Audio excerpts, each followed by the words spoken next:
Bienvenidos al podcast Mates Lúcidos o Mates Oníricos. Soy Gisela. Rodrigo. Y bueno, acá vamos con el segundo intento de capítulo.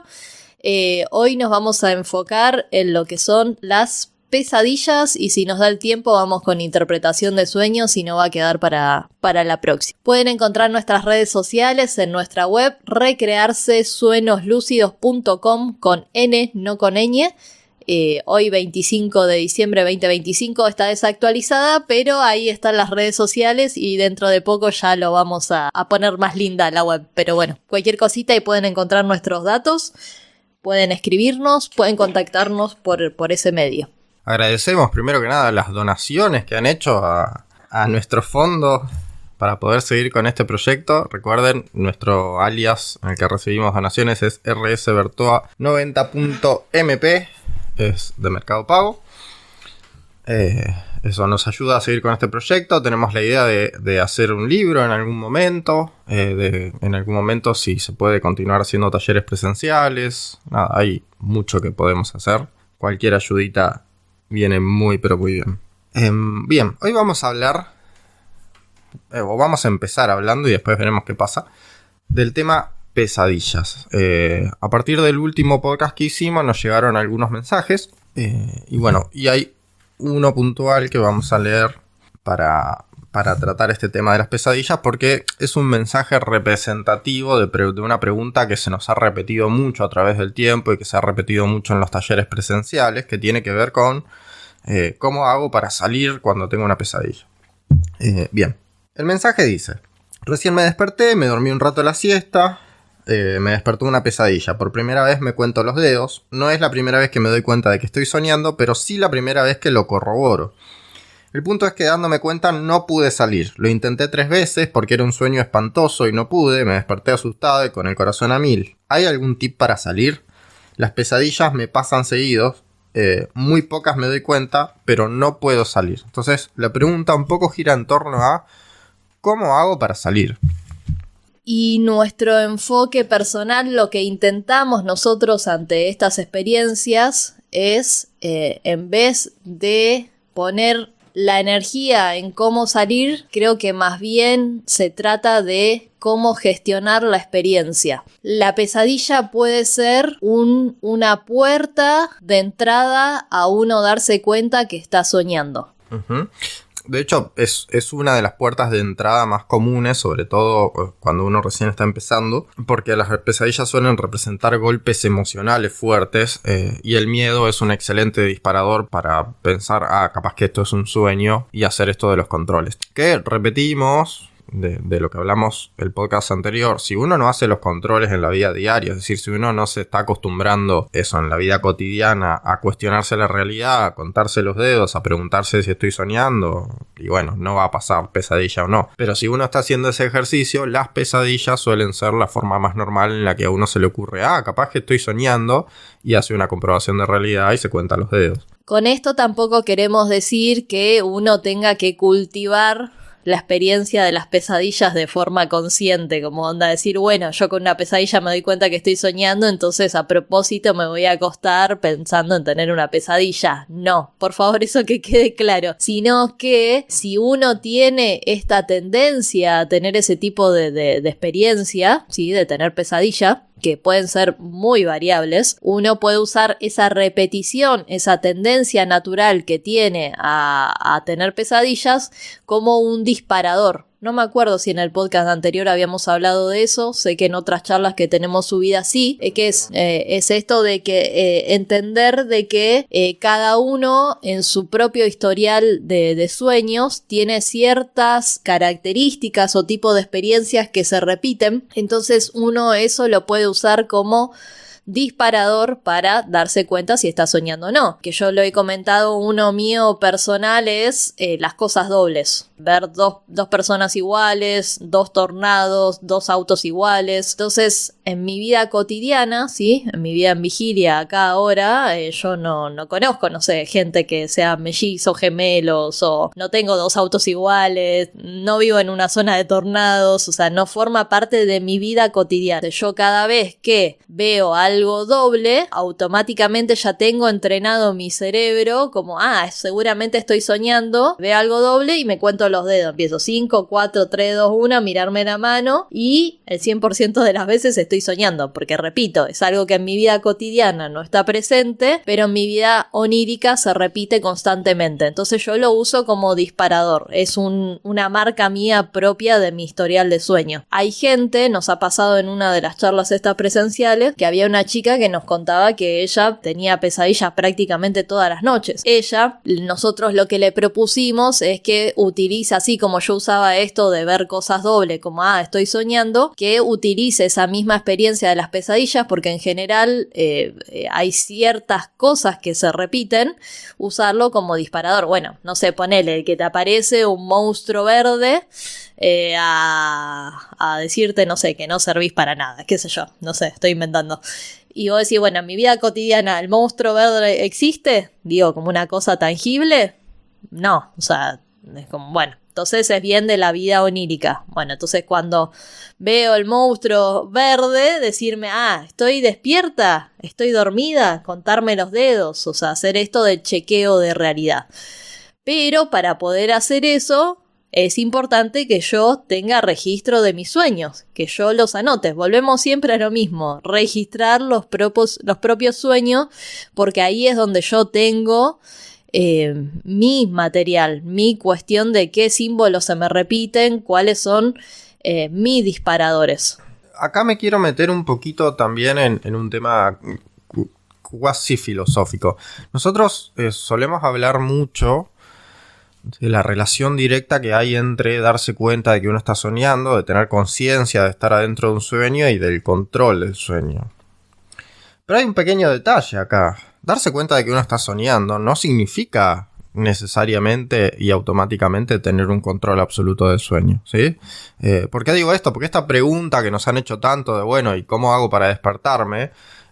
Un poco tiene esta idea de fondo. Bueno, si me doy cuenta de que estoy soñando, ¿por qué no tengo control absoluto de cuándo despertarme y cómo despertarme? Porque no es tan así, porque darse cuenta de que uno está soñando no significa automáticamente ser un dios omnipotente dentro del mundo de los sueños. Y de hecho, para nosotros que llevamos tanto tiempo en esto, la gran mayoría de nuestros sueños lúcidos tienen un grado de control bastante reducido. Hemos tenido, cada uno por su lado, hemos tenido sueños en donde el grado de control es alto, que uno vuela y crea cosas y inventa planetas y se teletransporta, pero en relación son los menos. La verdad es que en cantidad, la mayoría de los sueños en donde uno se da cuenta de que está soñando, el grado de control es reducido. O sea, uno puede hacer ciertas cosas, pero no hay un control de omnipotencia absoluta. Uno no es automáticamente el dios del universo.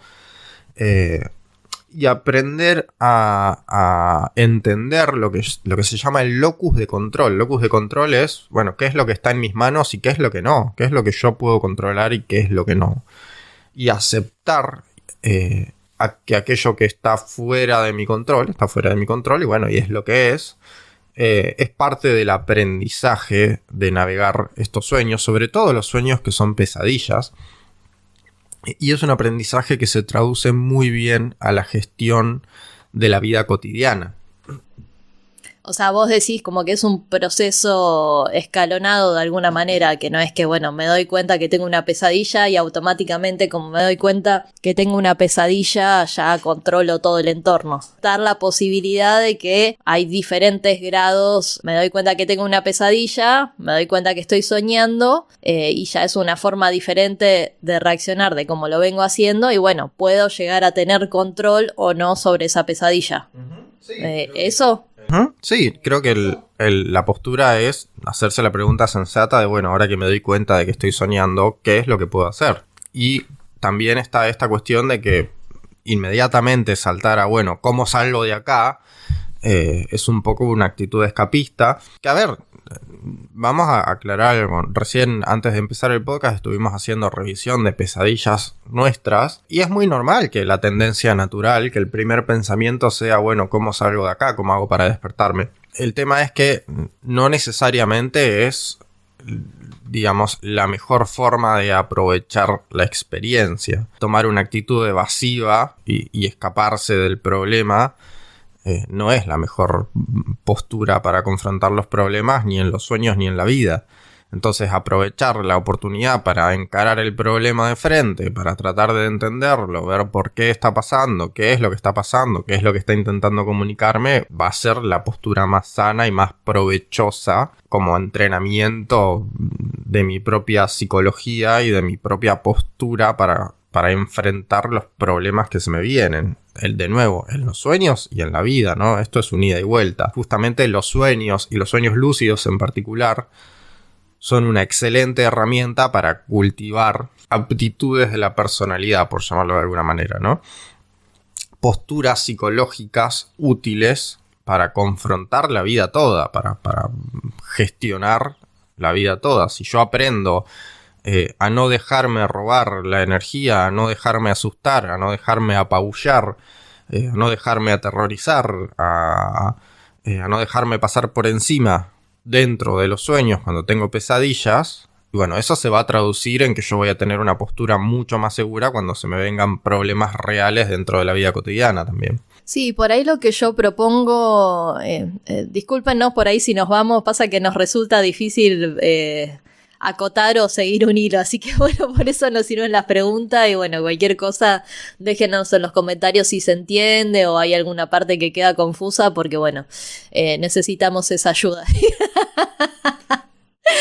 Lo que se me ocurre, lo que se me viene ahora con esto que decías ahí de por ahí entender el proceso escalonado es en una primera instancia esto del registro de sueños para entender cuáles son las pesadillas que a mí se me repiten. Usar esa repetición como un disparador para darme cuenta que estoy soñando. Y una vez que yo llego a esa parte, a ese escalón, lo otro, como tercer paso que puedo llegar a hacer, es preguntarme si esa pesadilla que yo estoy teniendo tiene alguna relación con mi vida en vigilia. Pero realmente hacerme la pregunta desde una postura de investigación, de indagación. No una pregunta en que yo ya tengo una respuesta preseteada. ¿Se entiende? O sea, realmente preguntarme una vez que yo hice el registro de mi pesadilla, pude usarlo como disparador para darme cuenta que estoy soñando, hacerme preguntas para tratar de juntar justamente ese mundo de mis sueños con esta vida cotidiana y ver si hay alguna relación o no, porque si hay algo que descubrí a lo largo de todos estos años es que hay diferentes niveles de pesadillas. Tenemos un nivel de pesadillas que tiene que ver con que, no sé, vi una película de terror o vi un accidente o escuché una noticia fea. Entonces ese nivel de pesadilla es algo en que yo puedo encontrar una relación directa. No sé, vi un accidente de tren. Bueno, y sueño a la noche que veo a alguien despedazado. Y sí, pero hay una lógica, una línea que junta eso. Puede haber otro tipo de pesadilla que por ahí tiene que ver con algún miedo psicológico que yo tenga. O sea, que me pregunto, esto me está representando algo y por ahí tiene que ver, no sé, con miedos que uno tiene a la exposición, a estar solo, a iniciar un proyecto, etc. Los miedos son particulares. Después hay otro nivel de pesadilla que ya uno lo hace cuestionarse como decir, bueno, ¿esto es mío o es ajeno? ¿Ajeno de qué? No sé, es como que hay algo en el astral o algo energético o algo que me está proyectando cosas. La clasificación uno la puede llegar a hacer a partir de la propia experiencia y con esta actitud de preguntarse para ordenarse. Y a poquito esto que decía Rodri de tenerse paciencia, creo que lo resumiría como en esa frase, o sea, tenerse paciencia, que esto es a carrera larga, o sea, no es como, bueno, yo quiero un sueño, tener control y confrontar y es todo como de la noche a la mañana, sino que se trata más bien de cultivar una actitud y como habíamos dicho en el podcast anterior y que siempre lo repetimos, que para nosotros está totalmente hilado la vida de sueños con la vida cotidiana. Entonces, usar esta vida de sueños para cultivar una actitud, ¿sí?, que a mí me sirva en mi vida cotidiana. Que lo que respecta a nuestro enfoque, pues bueno, ahí compartimos, es que una actitud en la que yo abrazo mi libertad, abrazo mi energía, cultivo esto de no dejarme robar. Hay algo que nosotros por ahí en la vida cotidiana usamos un montón. En un momento se volvió una situación explícita, ¿no? Una vez tuve un intento de robo y que realmente como no me dejé robar, pero llevándolo a terrenos más sutiles, es eso de la vida cotidiana me presenta situaciones y yo en vez de dejarme arrastrar toda mi energía por esas situaciones, me doy cuenta, pará, esto me está queriendo robar la energía, entonces yo puedo tomar una actitud diferente en la que navego esa situación, esa experiencia, sin dejarme robar la energía. No sé si sí, un ejemplo concreto. Voy a dar un ejemplo concreto de un típico de la vida cotidiana. Yo estoy teniendo temas de, no sé, de plata. No, estoy teniendo un tema de que tengo deuda en la tarjeta de crédito y no me está alcanzando la guita a fin de mes. Y eso me tiene permanentemente de mal humor y trato como el orto a mi pareja y trato mal a mi familia. Eso es dejarse robar, ¿sí? Ese estado negativo permanente que empieza a afectar a lo que yo tengo alrededor, a mis relaciones interpersonales, eso es dejarme robar, ¿sí? ¿Qué sería no dejarme robar? Tratar de concientizar eso. Bueno, esto me está haciendo ruido, evidentemente no puedo reprimir o no tiene sentido reprimir o hacer como que no pasa nada y fingir demencia sobre el hecho de que este problema de plata me está estresando, me está molestando, me está haciendo ruido, pero es identificarlo y no dejar que eso afecte el resto de mis experiencias, ¿sí? Es darle el peso justo, bueno, esto está ahí, esto me está molestando, esto me hace ruido, pero esto no tiene nada que ver con mi pareja, esto no tiene nada que ver con mi familia, esto es un tema mío. Y si yo puedo hacer ese aislamiento, de darle el peso justo, de nuevo, no reprimir, no ignorar, no fingir demencia, pero tampoco dejar que afecte a otras cosas que no tienen que ver con eso. Eso es un ejemplo de a lo que llamamos no dejarse robar. Por favor, déjenos en los comentarios si se entiende, si no se entiende, si ustedes lo aplican en su vida cotidiana, si tienen algún otro ejemplo que con gusto lo leemos o lo podemos usar como disparador para abrir otros temas. Después, otra cosa que se me ocurre a nivel práctico es que por ahí pasa de que uno está me ha pasado, ¿no? En esta etapa que dice, bueno, cuando tengo una pesadilla me tengo que dar cuenta que estoy soñando, cuando tengo una pesadilla me tengo que dar cuenta que estoy soñando, que más o menos va de eso, la autosugestión, digamos, de tratar de convencer al propio cerebro que cuando se dé esa situación, uno acordarse de cuestionarse, ¿estoy despierto? ¿Estoy dormido? Y contarse los dedos. Pero pasa que en un momento vos te das cuenta que tenés la pesadilla y decís, es un sueño, y listo. Y como que de repente no sabes qué hacer. Como que se da esa situación de decir, me di cuenta que estoy soñando y tengo el monstruo, tengo la situación, tengo lo que sea y el escenario que a mí me despierta esa sensación de pesadilla y es como, ¿y qué hago? Entonces, ahí esa es otra etapa en la que, ahí les vamos a comentar diferentes cosas que nosotros hacemos cuando nos encontramos ante esa situación y por si les sirve a ustedes como herramienta para gestionar sus propias pesadillas. Hay una que yo aprendí directamente en los sueños, que es con esto de la parálisis de sueño, que es que uno se despierta en su propia cama y no te podés mover y no podés gritar, como que mis pesadillas al menos van mucho de que no tengo control. O sea, como que el hilo común siempre es eso, ¿no?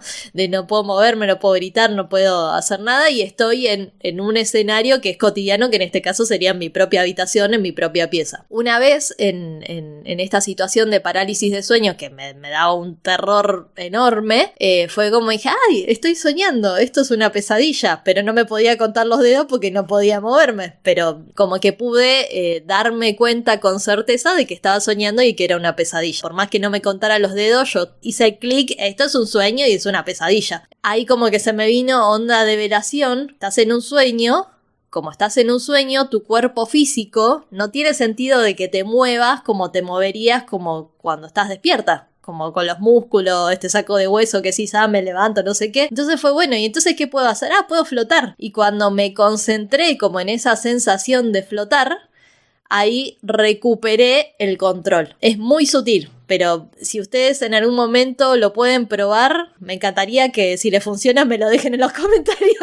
Chusmen. Pero es una sutileza en la propiocepción del cuerpo. En vez de pensar yo moverme como me muevo siempre, fue como, ¿qué pasa si soy aire? A partir de ahí es como que directamente ya con solo eso me salí de esta sensación de pesadilla y volví a esta sensación de control, y ya ese sueño horroroso se volvió en una experiencia copada, porque a partir de ahí yo empecé esta actitud exploratoria. Esa es una cosa que pueden probar si están en una situación de pesadilla, en que no se pueden mover, en que no se pueden gritar, en que tienen cosas que lo están atacando y ustedes su control está afectado. Pueden decir, ok, esto es un sueño, ¿y qué pasa si soy aire? ¿Sí? O sea, suena muy fumeta si no lo experimentaron, pero por favor, si lo pueden probar en situ, en el mundo astral, van a ver que esto empieza a tener sentido. Esto me lleva a algo que no necesariamente tiene que ver con pesadillas. Voy a hacer un pequeño paréntesis.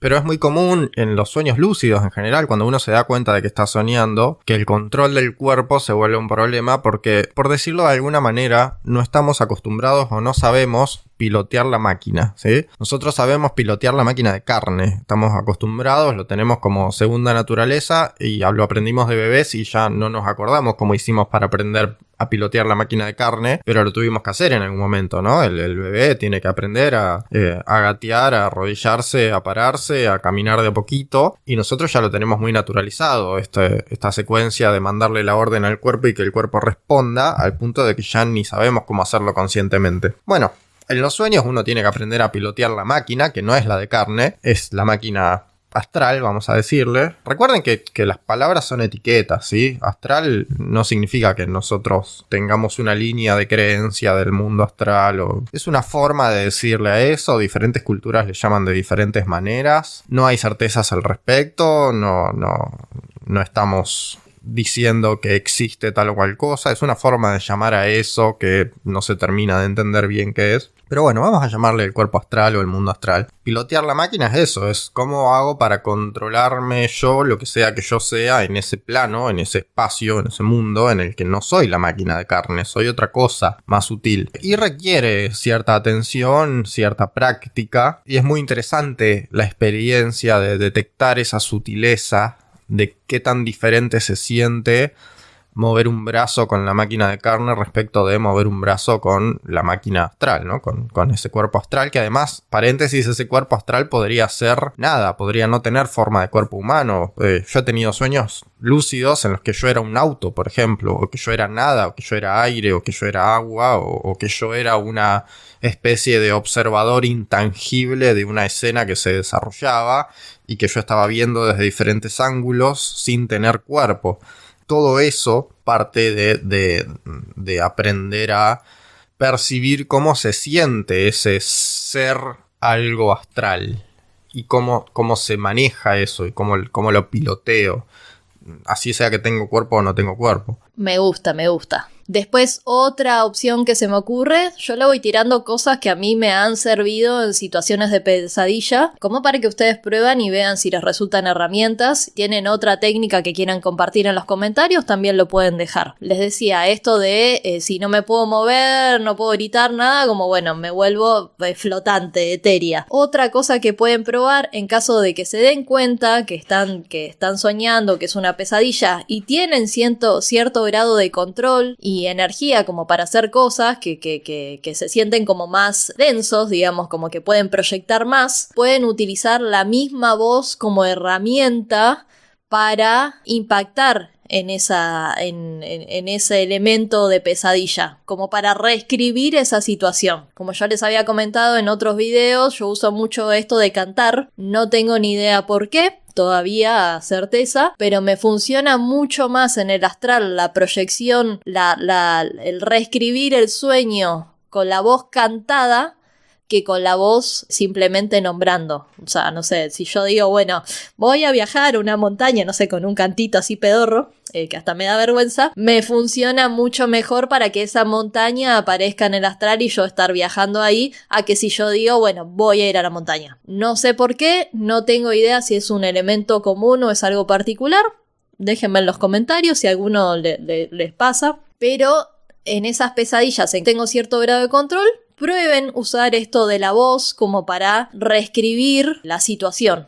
Y ahí el límite es la imaginación. O sea, pueden hacer que aparezca una puerta, irse a otro sueño. Pueden hacer que el elemento de la pesadilla se haga chiquitito. Por ejemplo, a mí me había pasado una vez que estaba como en una especie de mar todo siniestro en el agua y aparecía como una especie de bicho indescriptible. Entonces yo me daba cuenta que era una pesadilla y lo que hice fue como poner la mano como proyectando a ese bicho y concentrarme en que eso cambiara el tamaño, se hacía chiquitito y quedaba gracioso y bizarro. Y yo ya me entraba a reír y bueno, ya cambiaba toda la onda del sueño. Ahí lo que estoy usando es eso de la proyección. Pues otro elemento que me han enseñado mismo en los sueños es que cuando yo cliqueo que es una pesadilla o un sueño, es tomar conciencia de lo que yo estoy viendo, son imágenes. Es como una película, literalmente son fotitos. No importa qué tan siniestro sea lo que estoy viendo, si yo tengo esta conciencia de que es un sueño, de realmente decir, esto es una imagen, y que yo me voy a dejar robar la energía por una imagen, por una fotito, porque uno es el que le está dejando, o sea, uno es el que se deja robar energía agregándole interpretación a esas imágenes.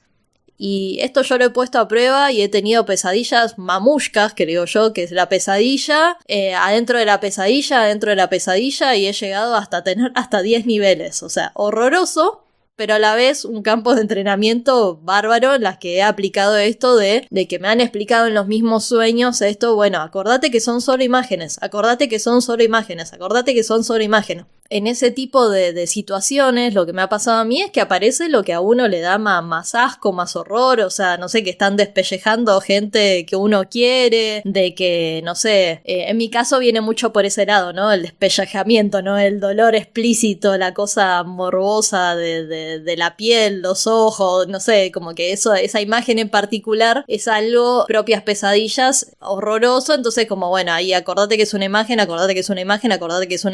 y es impresionante el grado de libertad que uno llega a experimentar y a tener cuando lo puede hacer. O sea, que realmente uno está ahí en el sueño y decir, esto es un sueño y me está queriendo robar energía. ¿Sabes qué? Mi energía es mía, no te la doy.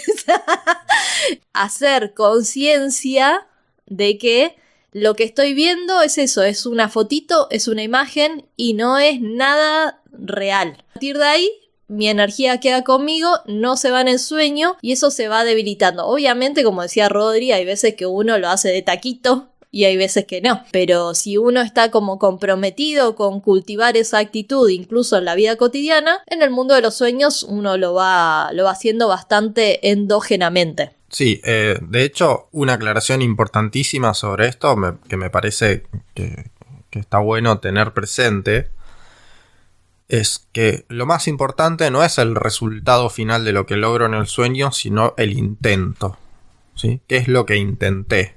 Porque lo que yo intento es mi postura ante eso, ¿sí? Entonces, si el resultado final no es el que yo esperaba, no es que el monstruo desapareció, pero yo intenté significa que yo me planté, que le puse la cara, que intenté defenderme. Eso es una transformación real de quién yo soy. Eso es, digamos, el entrenamiento de mi propio ser, por decirlo de alguna manera, y no tanto lo que pase afuera de uno, no tanto el resultado de eso, que el monstruo desaparezca o no es irrelevante, sino qué postura tomé yo ante eso. Y me gustaría, ya que estamos con el tema, mencionar algo de el bardo Todol. Es un libro que nos ayudó mucho hace unos años ya que lo leímos. No lo leímos entero igual. Leímos el libro tibetano de la vida y la muerte. A partir de ahí compramos este libro Bardo Todol que cada tanto elogiamos. El Bardo Todol es un libro bastante místico. Para una idea más ordenada, lo que recomendamos es el libro tibetano de la vida y la muerte, sí, que es como un libro más explicativo que menciona mucho el Bardo Todol, pero es mucho más lógico y coherente. El Bardo Todol en sí es un libro bastante místico, es como bastante abstracto. ¿Qué es lo que es el Bardo Todol? Es el libro tibetano de los muertos. Y un poco describe cuál es la idea que tienen los tibetanos de la experiencia que se tiene al morir, después de la muerte física, ¿sí? El inmediato después de la muerte física. Que el otro día me reía porque teniendo una conversación con una amiga, dijo algo así como, bueno, cuando las personas se mueren van a un lugar lindo. Y claro, el Bardo todo lo que te plantea es que inmediatamente después de la muerte lo que sigue es la pesadilla más densa y horrenda que hayas tenido en tu vida.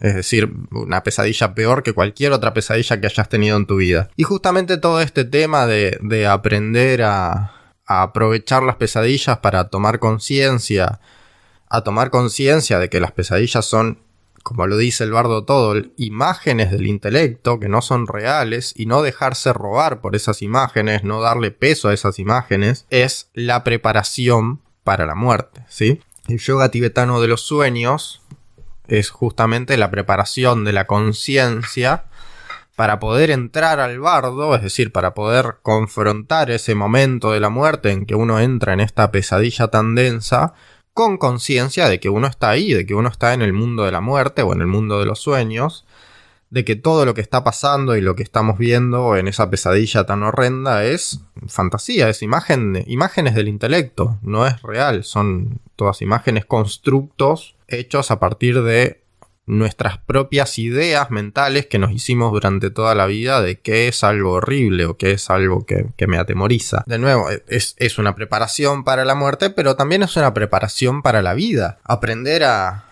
no darle mayor peso a las imágenes y a las cosas que nos perturban y no permitir que nos robe la vida, que nos robe la energía, que nos robe el estado, es preparación para la vida misma. Sí, en ese sentido, otro libro que hemos leído de otra temática, pero que hemos hecho como cruce de datos, es Nueva visita a un mundo feliz, que en ese habla de Huxley, es como ese... Huxley, bueno, disculpará la pronunciación, que es un libro documental en el que se hace un análisis de cómo a nivel maquinaria social se usa la propaganda para dirigir las masas.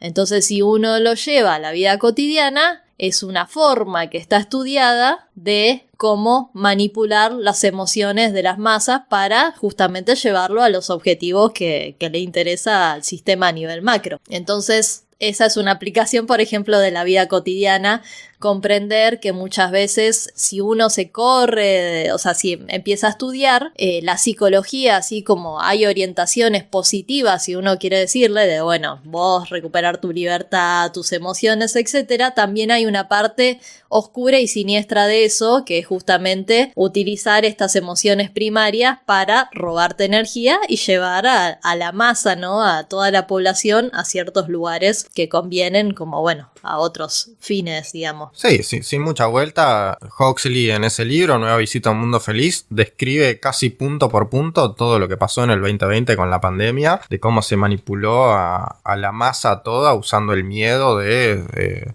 si ves a tus familiares los podés matar porque va a ser culpa tuya si se mueren porque vos los vas a contagiar. Todo ese tipo de terrorismo psicológico es una forma de control de masas. Sí, el tema es ese de que uno comprenda de que esto de las imágenes y la manipulación de cómo usar esos miedos primitivos, esto que repetimos todo el tiempo, la vida cotidiana está enlazada con la vida onírica. Mientras vos te fortaleces en tu vida cotidiana, vas a lograr fortaleza en tu vida onírica, y si fortaleces tu vida onírica, esto de lo que decía Rodri del locus del control, va a tener también impacto en tu vida cotidiana. Comprender que esto de las imágenes, digamos, como no dejarse llevar emocionalmente, robarse la energía instantáneamente, hace que uno pueda empezar a desarrollar cierta capacidad crítica y bueno, preguntarse, ok, esto, ¿qué onda? Empezar a analizar, digamos, como a desmenuzar y empezar a cultivar esa autonomía, esa individualidad. Como último punto con este tema de las pesadillas, hace un ratito mencionabas que bueno, que hay niveles de pesadillas, que hay cosas que tienen que ver con, no sé, mire una película de terror, hay otros niveles de pesadillas que tienen que ver con mis temas personales, y después hay otro nivel en que aparentemente aparecen elementos externos que tienen la intención clara de robarme energía. Y bueno, y una de las preguntas también que hemos recibido mucho es esa, es como, bueno, eso significa que hay un mundo ahí afuera, unas entidades que vienen desde afuera de uno mismo a meterse en los sueños y qué significa y qué es ese mundo. Y bueno, y una de las preguntas que recibimos también post el primer capítulo del podcast fue, bueno, ¿y esto significa que vivimos en una simulación? Y la respuesta que nosotros tenemos para eso es que no hay certezas. Que justamente si algo nos ha dado la experiencia con todo esto es entender que la realidad del universo, la existencia, como quieran llamarle, es mucho más complejo y mucho más grande de lo que uno jamás podría llegar a tratar de entender, y justamente está fuera del locus de control de un ser humano entender completamente cómo funciona el universo. Y tenemos una tendencia natural, que diría probablemente evolutiva, a tratar de tapar todos los agujeros del saber, ¿no? A tratar de agarrar cualquier cosa que uno no entiende y tratar de ponerle ahí una teoría y parcharlo y pensar que uno sabe y entiende cómo funciona la vida, la realidad, las cosas. En mi experiencia personal, aprender a abrazar el no sé, a decir, la verdad que mientras más experiencia tengo, más lejos estoy de entender cómo funciona el universo y más lejos estoy de querer entender cómo funciona el universo, porque de alguna manera es una pretensión. Y puedo aceptar tranquilamente y desde el fondo de mis tripas que no sé y que no lo voy a saber, que no puedo explicar qué es lo que hay afuera, qué es lo que viene de uno, o qué son las dimensiones, o cuál es la diferencia entre la dimensión física y la dimensión astral, si es que podemos llamarle de alguna manera. Recuerden, todos son etiquetas, es forma de llamar a algo que no podemos explicar. Pero en mi experiencia personal, el poder abrazar el no sé y no tener la pretensión de entender cómo funciona todo, me generó cierto grado de liberación y de liviandad psicológica que pocas otras cosas me han dado en mi vida. No sé si querés agregar algo ahí. Sí, yo en ese caso es como, sí, está bien, no sé, pero lo voy a intentar hasta la última gota de mi existencia. Okay. O sea, yo quiero saber cómo funciona, quiero saber, por eso estoy metida en todo lo que estudio, por eso indago todo lo que indago, porque ese intento, por más que persiguiendo, ¿qué es? ¿Una utopía? ¿Una quimera? No sé, es lo que a mí me hace que tenga ganas de seguir. Y la pregunta específica era de que si el tema de los sueños era una prueba de que vivimos en una simulación, fue como, bueno, mira, yo la verdad no lo había pensado de esa manera. Comparto con Rodri esto de que no puedo decir con certeza absoluta sí es una prueba, sí, no, pero a mí la teoría de la simulación me seduce, y como que hay varias cosas de mi vida cotidiana y de mi vida onírica, de ambos, como toda una sola cosa que a mí me hace pensar que sí, es una postura personal y es algo que hoy por hoy la verdad que siento que sí, que hay mucho de eso. Justo anteayer empecé a volver a ver Matrix, no sé, por vez número 150.000 y la parte que le pone ahí la pastillita roja y la pastillita azul es como decir, sí. Acá nos están queriendo empomar a nivel sistema y bueno, entonces toda esta teoría de la simulación, que creo que hay diferentes autores o cuestiones por el estilo, y a mí me hace mucho sentido. Lo que pasa es que no tengo una postura cerrada como decir, la teoría de simulación según tal autor, tal otra, sino que yo agarro mi vida, hoy tengo 37 años y miro para atrás y entro a unir sucesos oníricos y cotidianos y decís, bueno, acá hay gato encerrado. O sea, a mí lo que me enseñaron en la escuela, nada que ver. Desde la historia, desde la salud, desde la psicología. O sea, no hay área que me hayan enseñado a mí en la escuela, en mi familia, a nivel cultural, que después yo indagando no me haya encontrado como acá me quisieron embaucar. Personalmente es como no sé, pero busco, intento con cada gota de mi existencia tratar de como comprender lo más que pueda, y como esto que decía Rodri, de como lo etiquetó esto locus de control, como si bueno, de todos lados te están queriendo empomar, de todos lados te están queriendo robar energía, ¿qué puedo hacer con eso? Por ahí lo que intento, en ese intento de tratar de comprender es, bueno, a nivel práctico, ¿qué es lo que yo puedo hacer para no dejarme robar energía? Ya sea una simulación, ya sean mis propias porquerías psicológicas, ya sea algo tangible o intangible. Bueno, ¿cómo desarrollo una manera de vivir, una manera práctica en la que yo pueda, más allá de no tener la certeza de qué es lo que me está queriendo robar, decir, no sé si es un arconte, un extraterrestre, mi propia energía, no sé, la IA, no sé qué es, el modus operandi viene en que te quieren empomar y sacar la energía. Bueno, entonces, ¿cómo puedo yo hacer en mi vida práctica para que no ser una pila? Digamos, aquí justo, bueno, como ahora refresqué la película de Matrix, me parece una linda metáfora como para tratar de enmarcarlo o explicarlo. Sí, a ver, cuando yo digo abrazar el no sé, tampoco estoy diciendo renunciar a la curiosidad, para nada. Siempre es estimulante el seguir teniendo experiencias y seguir tratando de indagar un poco más. También hay una conciencia de que es mucho más que eterno todo lo que hay para aprender. Es imposible llegar a aprender el 1% de todo lo que hay para aprender. De hecho, es imposible aprender el 1% de todo lo que hay para aprender sobre cualquier nicho en particular. Yo, por ejemplo, soy músico y les puedo asegurar que el músico más prominente de la historia de la humanidad, sea cual sea que ustedes quieran decir que es, no importa, esa persona que se pasó toda su vida estudiando música del derecho y del revés no llegó a aprender el 1% de todo lo que hay para aprender sobre la música. Porque así de complejo es cada nicho, cada tema, cada cosa. Tiene su complejidad infinita, todo es una espiral eterna. Pretender entender de punta a punta qué es la realidad, cómo funciona y tener una certeza al respecto, eso me parece bastante inasequible, fantasioso, como quieran decirle. De nuevo, que no significa que uno mantenga una actitud activa de curiosidad, de indagación, porque está buenísimo, pero también me parece importante tener esta conciencia de que uno nunca va a llegar a saberlo todo, nunca va a llegar a entenderlo todo, nunca va a llegar a tener certezas absolutas sobre nada. Comprender desde las tripas que uno no va a tener certezas me parece que da cierto grado de paz. Sí, a mí lo que me da paz es como decir, bueno, yo estoy comprometida en no dejarme empomar ni en este sistema, ni en ningún sistema, ni en el físico, ni en el astral, digamos. Como eso es lo que a mí me da paz. Basta de esto de que te estén ahí usando de pila. En cualquier universo, en cualquier plano, en cualquier dimensión, simulación, lo que sea, qué sé yo. Mi compromiso, al menos por ahora, 25 de diciembre del 2025...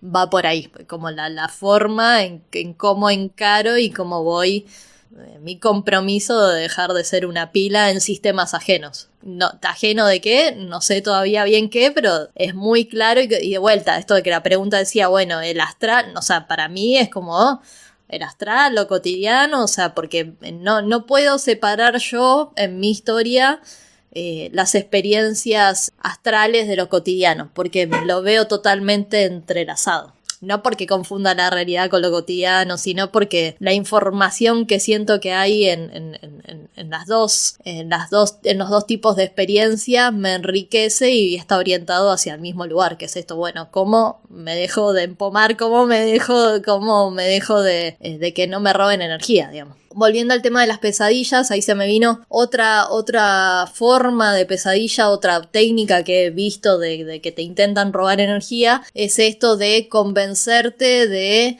de cosas que no son, por ejemplo, de que intentan hacerse pasar estas cuestiones energéticas que te quieren robar energía, se quieren hacer pasar por algún ser querido, se quieren hacer pasar por alguna especie, no sé, si vos sos creyente de algo, crees en Jesús, bueno, se disfraza de Jesús, este concepto del disfraz. Intentan convencerte de algo que no es, como para meterte en un guión ajeno. Ya requiere que por ahí hayan tenido ese tipo de experiencia como para darse cuenta. Sospechar de no creerse que en los sueños, cuando yo sueño, no sé, con mi abuela que falleció, es mi abuela. Siempre sospechar, siempre preguntarse, siempre cuestionarse, porque por lo menos en mi propio historial de sueños he tenido varias experiencias de ese estilo, de que se hacen pasar por mi papá, por mi mamá, por una amiga, por Rodri mismo, y darme cuenta y decir, no, ni siquiera estudiaron el guión como para disfrazarse bien. Y volvemos, siempre es el cuestionamiento, preguntarse, observar.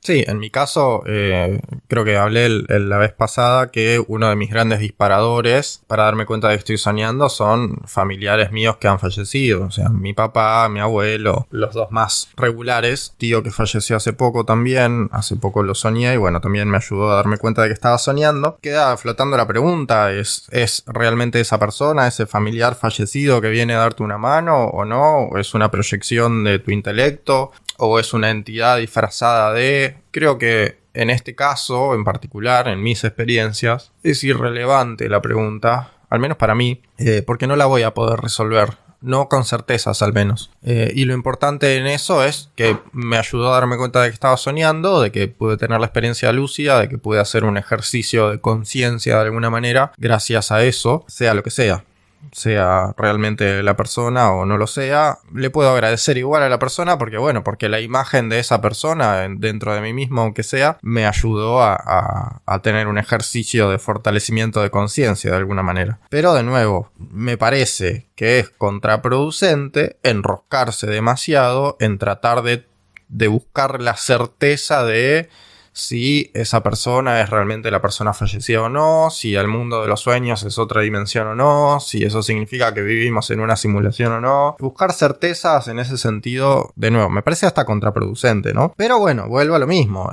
Es entendible que el humano tiene una tendencia natural, evolutiva, a tratar de tapar los agujeros del saber, a tratar de entenderlo todo. Nos desarrollamos así, buscando patrones. Las deidades, la idea de los dioses, es esa forma de darle explicaciones a los fenómenos de la naturaleza que no entendemos. Todo lo que no entendemos sobre la realidad y el universo lo tapamos con mito desde tiempos inmemoriales. Vendría siendo la hora de concientizar ese proceso y tratar de dejar de caer en ese autoengaño de la construcción de mitos para tapar lo que no sé. Bueno, hasta acá llegamos el día de hoy. Esperemos que les sirva, que les parezca interesante y si no, bueno, ¿qué va a hacer?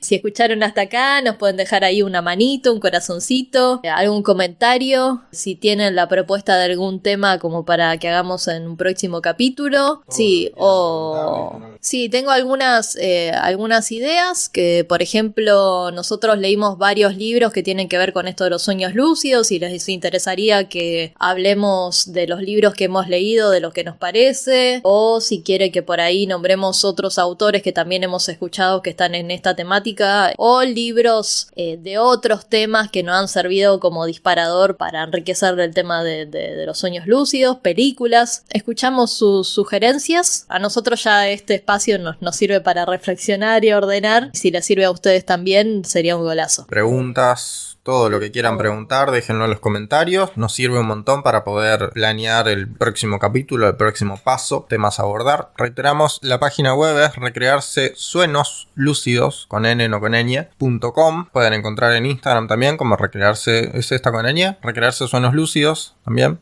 Y si no lo encuentran con n, búsquenlo con ñ. El alias de Mercado Pago, por si quieren hacer una donación para continuar con el proyecto, es rsbertoa90.mp. Vamos a procurar dejarlo en el copy. Todo se agradecen los comentarios, las preguntas, las donaciones. Bien, ¿algo más? Acuérdense de anotar lo que sueñan, acuérdense de contarse los dedos, ¿sí? Durante el día se lavan los dientes, se cuentan los dedos. Comen, se cuentan los dedos. Intenten hacerlo hábito, que con eso van a tener muy buenos resultados. Esto, chequear la realidad. ¿Estás despierto? ¿Estás soñando? ¿Tenés nariz? Cuestionar la realidad. Y esto voy a insistir en algo que siempre repito. Contarse los dedos requiere también que uno cuestione la realidad lo más sinceramente posible. Date cuenta de que si todos los días soñás y nunca te das cuenta de que estás soñando, el sueño te está engañando todos los días. ¿Por qué estás tan seguro de que no te están engañando en este preciso momento de tu vida? ¿Te vas a seguir dejando empomar?